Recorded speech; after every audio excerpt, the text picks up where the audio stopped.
आज ये computer awareness series का चौथा वीडियो है। इसमें हम लोग देखेंगे कंप्यूटर जेनरेशन के बारे में। हम लोग ये देखेंगे कि कंप्यूटर की शुरुआत जो हुई थी वो किस तरीके से हुई, इसके फर्स्ट जनरेशन में क्या क्या चीज़ें थी, क्या खास बातें थी, प्रॉब्लम्स क्या आ रही थी, फिर सेकेंड जनरेशन में क्या चेंजेस आए, थर्ड में क्या आए, फोर्थ में क्या आए और फिर फिफ्थ में क्या चीज़ें आने वाली हैं। इन सभी चीज़ों के बारे में हम लोग इस वीडियो में डिटेल में समझेंगे। तो चलिए वीडियो को शुरू करते हैं। इससे पहले इस सीरीज में हमने 3 वीडियो ऑलरेडी डाला है।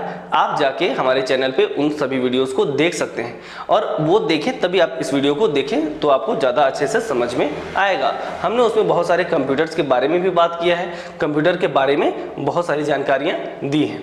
तो चलिए देर न करते हुए इस वीडियो को शुरू करते हैं। कंप्यूटर का जो फर्स्ट जनरेशन है वो 1942 से लेकर 1955 तक माना जाता है। तो क्या अब सवाल ये है कि 1942 से पहले कोई कंप्यूटर बना ही नहीं? नहीं, बिल्कुल भी ऐसा नहीं है। 1942 से पहले जो भी कंप्यूटर्स बने वो सारे मैकेनिकल कंप्यूटर हुआ करते थे, न कि इलेक्ट्रॉनिक कंप्यूटर। ये जो 1942 से लिया गया है फर्स्ट जनरेशन, ये उन सारे कंप्यूटर्स को लिया गया इसमें जो इलेक्ट्रॉनिक कंप्यूटर थे उस समय में। ठीक है, तो 1942 से लेकर 1955 तक जो भी ऐसे कंप्यूटर बने जो इलेक्ट्रॉनिक थे और जिनमें वैक्यूम ट्यूब का इस्तेमाल हुआ था, उन सभी कंप्यूटर को फर्स्ट जनरेशन कंप्यूटर की कैटेगरी में रखा गया। चलिए इसके बारे में हम लोग डिटेल में जानते हैं। इसमें लिखा हुआ है कि first generation computers were very large in size. जो पहले जनरेशन के कंप्यूटर थे वो साइज में बहुत ज़्यादा बड़े हुआ करते थे। आज हम जितने बड़े कमरे में रहते हैं उससे भी ज़्यादा बड़े कंप्यूटर्स उस समय में हुआ करते थे। एक कंप्यूटर 80 फीट 100 फीट का हुआ करता था और इस तरह के कंप्यूटर को चलाने के लिए एक आदमी कभी भी काफ़ी नहीं हो सकता है। तो उस समय में बहुत सारे लोग मिलके एक कंप्यूटर को चलाते थे और उसको चलाने में बहुत ज़्यादा एफर्ट लगता था। आगे हम लोग और भी इस वीडियो में देखेंगे कि उसके साथ क्या प्रॉब्लम्स आ रही थी और क्या उसमें खासियत था, क्या खास बातें थी। ठीक है, तो चलिए देखते हैं। तो इसके हिसाब से the first generation computers were very large in size and occupying more space. वो बहुत बड़ा हुआ करते थे साइज में, जिसकी वजह से वो बहुत ज्यादा स्पेस भी लिया करते थे। They used vacuum tubes. वो वैक्यूम ट्यूब का इस्तेमाल करते थे as basic electronic components. Basic electronic component यानी जो कंप्यूटर में मेन कंपोनेंट लगा हुआ था वो वैक्यूम ट्यूब लगा हुआ था। These computers were the fastest calculating machines in those days. उस समय में यानी कि अर्ली कंप्यूटर्स में 1942 में जो ये सारे कंप्यूटर्स थे 1942 से लेकर 1955 तक, ये सारे जो कंप्यूटर्स थे ये सबसे ज्यादा फास्ट काम करने वाले कैलकुलेटिंग डिवाइस हुआ करते थे उस समय में। क्योंकि अभी जो हम देख पाते हैं कंप्यूटर, इस तरह के कंप्यूटर उस समय में तो हुआ नहीं करते थे। कंप्यूटर का वो फर्स्ट जनरेशन था। उस समय में वही जो कंप्यूटर्स थे वो उस समय के लिए बहुत ज्यादा फास्ट काम करने वाले हुआ करते थे। लेकिन वास्तव में जब हम अभी के कंप्यूटर से उसको कंपेयर करें तो हम ये पाते हैं कि उस समय के जो कंप्यूटर्स थे वो काफी ज्यादा स्लो काम करते थे अभी के कंपैरिजन में। ठीक है, ENIAC was the first electronic computer. जो ENIAC था वो दुनिया का पहला इलेक्ट्रॉनिक कंप्यूटर था। ये हम लोग पहले वीडियो में भी देख चुके हैं। It was developed by the team headed by Professor J. Percival Eckert and John Mauchly। ये जो जे पर्सपर एकर्ट और जॉन मॉकली थे, इनके द्वारा जो टीम बनाया गया था उसी टीम ने ENIAC को डेवलप किया था। The ENIAC used thousands of vacuum tubes। जो दुनिया का पहला इलेक्ट्रॉनिक कंप्यूटर था ENIAC, उसमें करीब हजारों वैक्यूम ट्यूब्स का इस्तेमाल हुआ था। फोर्ट्रेन जो कि 1957 में आया, is a high level language developed by IBM in this generation. इस जनरेशन में IBM के द्वारा एक प्रोग्रामिंग लैंग्वेज भी बनाया गया, हाई लेवल लैंग्वेज बनाया गया जिसका नाम रखा गया फोर्ट्रेन, जो कि दुनिया का पहला प्रोग्रामिंग लैंग्वेज या हाई लेवल लैंग्वेज माना जाता है, जो कि आया था 1957 में। अब आपके मन में ये सवाल जरूर आ रहा होगा कि सर आपने बोला कि 1942 से 1955 तक जो कंप्यूटर्स आए या जो चीजें आई वो फर्स्ट जनरेशन में रखा गया, तो इसको क्यों रखा गया फर्स्ट जनरेशन में?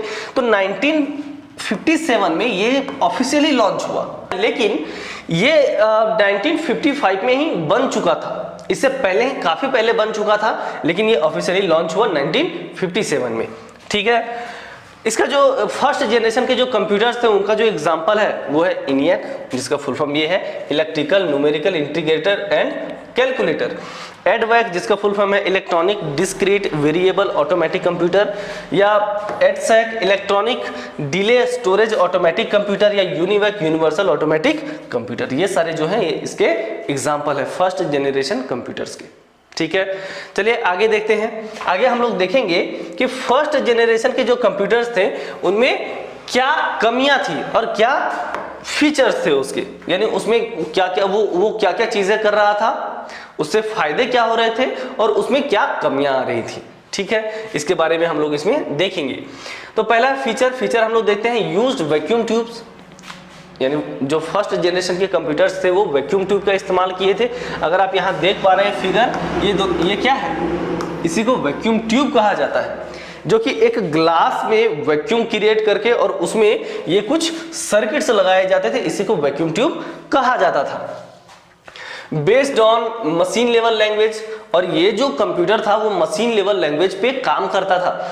अब यहाँ पे ध्यान देने वाली बात ये है कि मैंने अभी कुछ देर पहले एक हाई लेवल लैंग्वेज के बारे में बात किया, अभी यहाँ पे मशीन लैंग्वेज के बारे में बात हो रही है। ये क्या है, अगर इसके बारे में हम डिटेल में समझें तो हमें काफी टाइम लगेगा।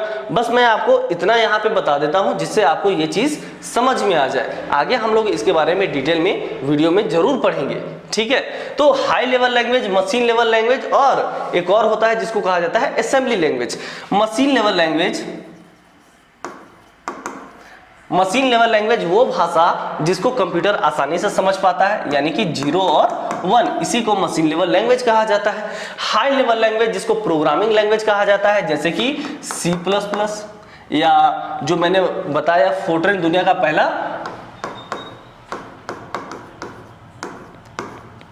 पहला प्रोग्रामिंग लैंग्वेज था, या जावा, ये सारे जो है वो हाई लेवल लैंग्वेज के अंदर आते हैं।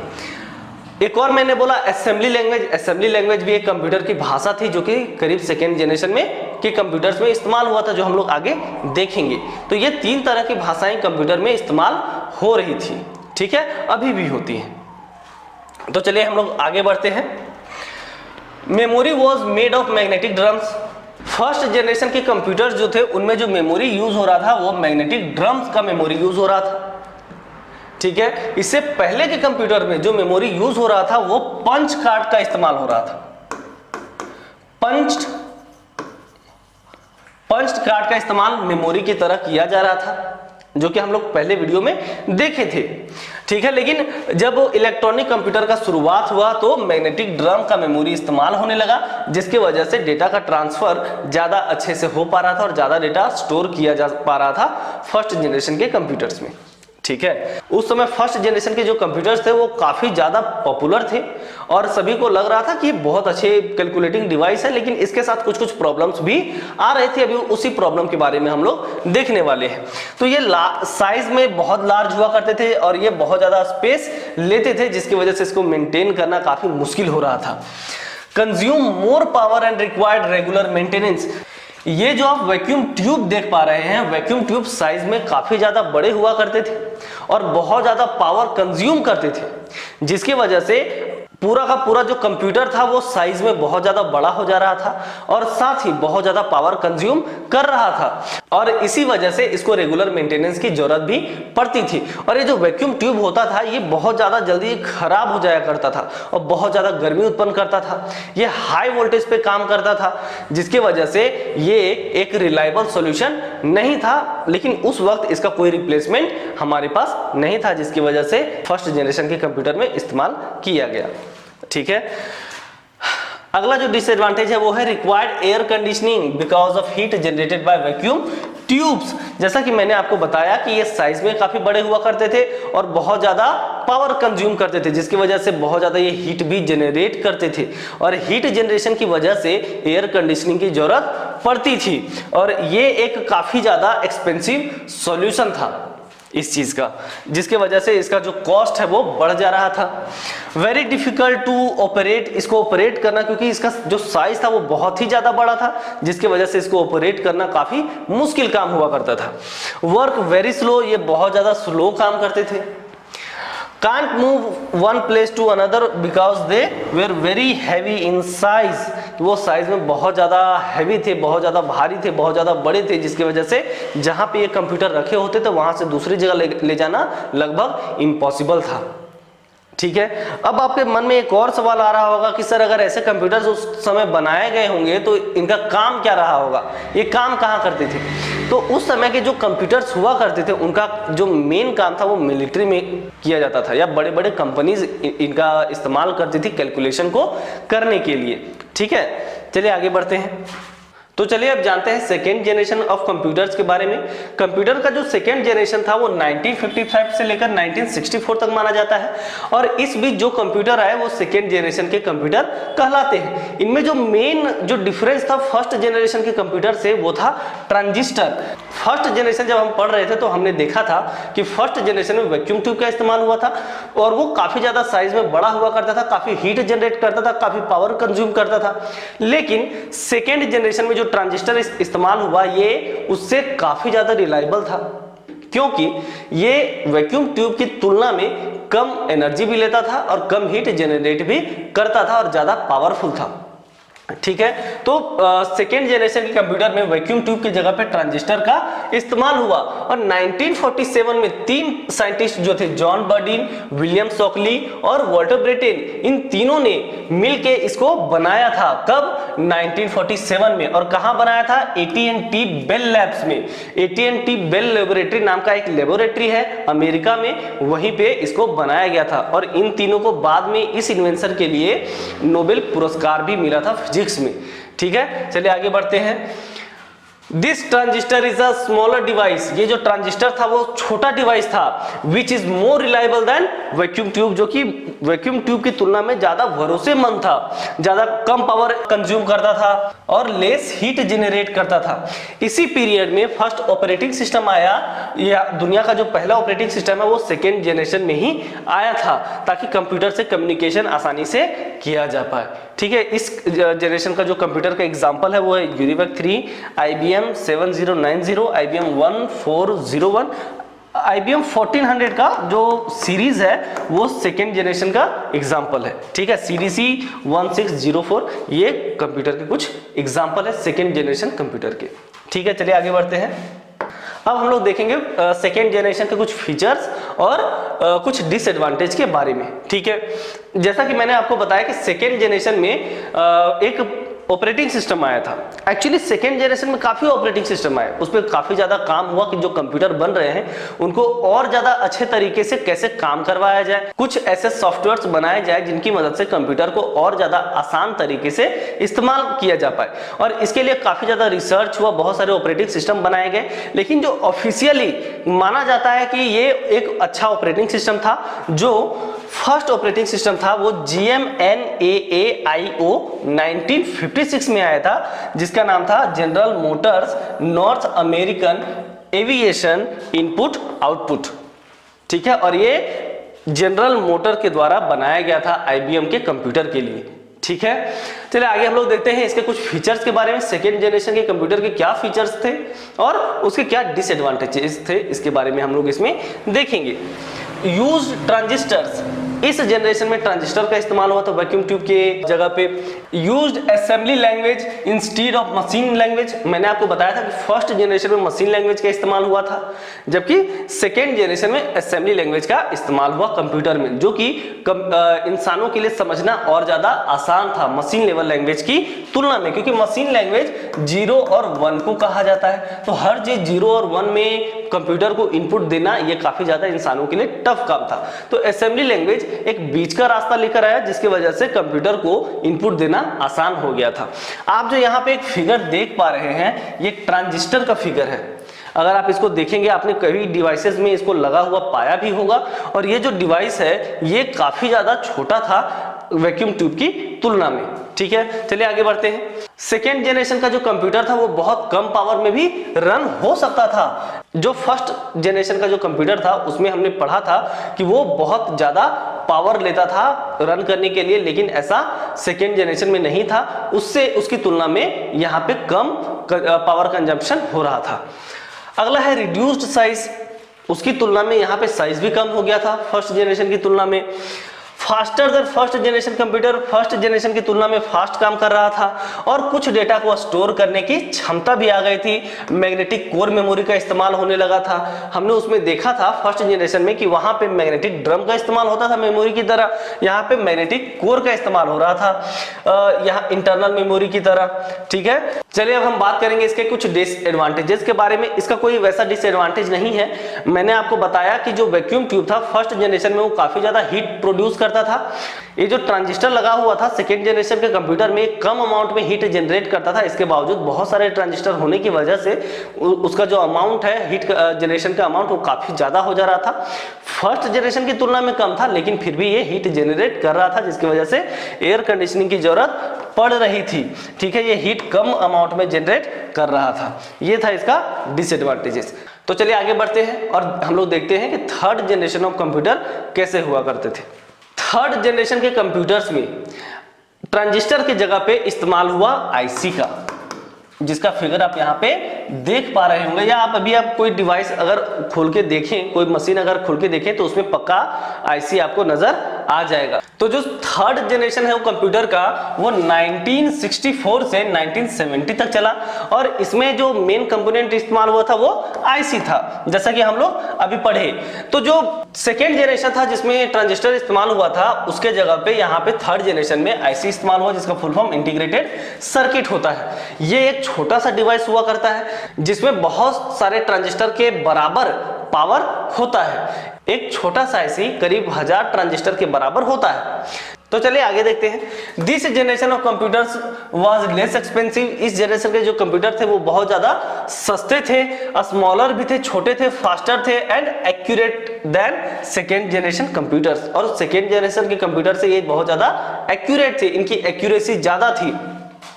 This generation rises mini computers. इस जनरेशन में मिनी कंप्यूटर्स आए, यानी कि जो पिछला वाला कंप्यूटर था यानी कि सेकेंड जनरेशन का उससे भी ज्यादा छोटा, फास्ट काम करने वाला और ज्यादा एग्जैक्ट रिजल्ट देने वाला कंप्यूटर थर्ड जनरेशन का कंप्यूटर था और काफी ज्यादा साइज में छोटा था। ठीक है, और इसी जनरेशन में दुनिया का पहला मिनी कंप्यूटर भी आया जिसका नाम था PDP-8। एक चीज मैं आपको और बता दूं कि कहीं कहीं पे आपको PDP-1 मिलेगा जो दुनिया का पहला मिनी कंप्यूटर माना जाता है। ठीक है, ये PDP-8 या PDP-1 इन दोनों में बहुत ज्यादा कोई डिफरेंस है नहीं। बहुत सारे लोग PDP-8 को मानते हैं, बहुत सारे का कहना है कि PDP-1 जो था वो दुनिया का पहला मिनी कंप्यूटर था। दोनों में बहुत ज्यादा का डिफरेंस नहीं है। इसका जो डेवलपमेंट हुआ था वो करीब 1960 में हुआ था, जबकि इसका 1964 में हुआ था डेवलपमेंट। ठीक है, तो इन दोनों में बहुत ज्यादा डिफरेंस नहीं है, करीब इन दोनों का जो साइज था वो सेम ही था। लेकिन जो PDP-8 था ये बहुत ज्यादा प्रचलन में आया और खास करके PDP-8 को अगर हम देखें तो कॉमर्शियल पर्पस से इसका बहुत ज्यादा इस्तेमाल हुआ, जिसकी वजह से इसी को दुनिया का पहला मिनी कंप्यूटर माना जाता है। अगर आप कहीं पे PDP-1 भी देखें तो ये भी बहुत सारे लोगों के हिसाब से सही भी है। ठीक है, तो जिसका जो साइज था यहाँ पे बताया गया है कि जो PDP-8 था जिसका साइज करीब एक रेफ्रिजरेटर के बराबर का था, एक फ्रिज के साइज का हुआ करता था। इस जनरेशन के जो कुछ कंप्यूटर का एग्जांपल वो है PDP, IBM 360, हनीवेल 6000 सीरीज। ये सारे जो है वो थर्ड जनरेशन ऑफ कंप्यूटर्स के एग्जाम्पल है। चलिए अब हम लोग चलते हैं आगे, देखते हैं कि इसके क्या फीचर्स थे। इस जनरेशन के जो फीचर्स हैं वो है यूज्ड इंटीग्रेटेड सर्किट। इसमें आईसी का इस्तेमाल हुआ था। फास्टर, ज्यादा तेज थे, स्मॉलर, छोटे थे और रिलायबल, भरोसेमंद थे। कंपेयर में किसके कंपेयर में? फर्स्ट और सेकेंड जनरेशन के कंप्यूटर के कंपेयर में ये ज्यादा छोटे, भरोसेमंद और फास्टर थे। Store large amount of data, बहुत ज्यादा डेटा को स्टोर कर सकते थे as compare to second generation computer. Second generation की तुलना में ज्यादा डेटा को स्टोर कर पा रहे थे। यूज्ड लेस इलेक्ट्रिसिटी, कम पावर कंज्यूम कर रहे थे, ये इलेक्ट्रिसिटी कम कंज्यूम कर रहे थे। लेस कॉस्टली, इनका जो प्राइस था वो भी काफी कम था, ये कम और इनको बनाने में कम कॉस्ट लग रहा था। Used high level programming languages like COBOL basic. COBOL और बेसिक जो है ये हाई लेवल प्रोग्रामिंग लैंग्वेजेस हैं, इनका इस्तेमाल हुआ था थर्ड जनरेशन में। सोफिस्टिकेटेड ओएस ऑपरेटिंग सिस्टम का इसमें बहुत ज़्यादा विकास हुआ, बहुत सारे नए ऑपरेटिंग सिस्टम्स आए जो कि काफ़ी अच्छे हुआ करते थे, बहुत ज़्यादा अच्छे थे। तो सोफिस्टिकेटेड ऑपरेटिंग सिस्टम का इस्तेमाल हुआ। इसके डिसएडवांटेजेस क्या थे? एयर कंडीशनिंग वाज रिक्वायर्ड, इसमें भी जो हीट जनरेशन का प्रॉब्लम था वो पूरी तरीके से खत्म नहीं हो पाया था, जिसकी वजह से एसी का जरूरत अभी भी पड़ रहा था। हाईली सोफिस्टिकेटेड टेक्नोलॉजी, इसमें बहुत ज्यादा एडवांस टेक्नोलॉजी का इस्तेमाल हुआ था। Required for the manufacturing of IC chips, IC chip को मैन्युफैक्चर करने के लिए, उसको बनाने के लिए बहुत ही ज्यादा एडवांस टेक्नोलॉजी की जरूरत पड़ रही थी। ठीक है, तो चलिए हम लोग देखते हैं अब आगे, हम लोग जाते हैं फोर्थ जनरेशन ऑफ कंप्यूटर्स में और देखते हैं कि ये जनरेशन के कंप्यूटर किस तरीके के थे। तो जो फोर्थ जनरेशन के कंप्यूटर हैं उनको माना जाता है 1971 से 1980 तक। इस बीच में जो कंप्यूटर्स आई, जो टेक्नोलॉजी आई, उसको फोर्थ जनरेशन के अंदर माना जाता है। तो 1970 में टेड हॉफ नाम के एक जो साइंटिस्ट थे, इन्होंने इंटेल कॉरपोरेशन में एक चिप बनाया, एक छोटा सा चिप बनाया, और वो जो उस चिप का नाम था इंटेल 4004। और एक छोटा सा जो चिप था, इसके अंदर सीपीयू का पूरा सर्किट था, और ये जो चिप था इसको बाद में टेक्निकल नेम दिया गया जिसको बोला गया माइक्रो प्रोसेसर। और माइक्रो प्रोसेसर आज भी हम अपने कंप्यूटर्स में देख पाते हैं। Computers having micro processors where called micro computers. वो सारे कंप्यूटर जिनमें माइक्रो प्रोसेसर लगा होता है उनको माइक्रो कंप्यूटर कहा जाने लगा, और माइक्रो कंप्यूटर शब्द उसी समय से आया था। ये याद रखिएगा कि जो ये माइक्रो प्रोसेसर है, सबसे पहले इसको बनाने वाले थे टेड हॉफ, जो कि 1970 में इसको बनाए थे, जिसका नाम था इंटेल 4004। और ये इंटेल कॉरपोरेशन के साथ मिलकर बनाए थे, जिसकी वजह से इसका नाम इंटेल पड़ा।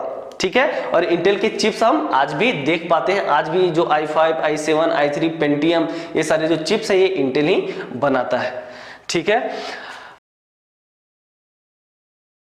आगे हम लोग देखते हैं fourth generation computers use semiconductor internal memory and new types of software which makes computers more efficient, reliable and speedier. Fourth generation के जो कंप्यूटर थे वो इंटरनल मेमोरी में सेमीकंडक्टर मेमोरी का इस्तेमाल करते थे। सेमीकंडक्टर यानी कि सिलिकॉन का, जो कि आज भी हम देखते हैं कि जो हमारे कंप्यूटर्स हैं वो सिलिकॉन की मेमोरी इस्तेमाल किया करते हैं, या जो हम चिप देखते हैं, मेमोरी कार्ड देखते हैं, वो सिलिकॉन के बने होते हैं।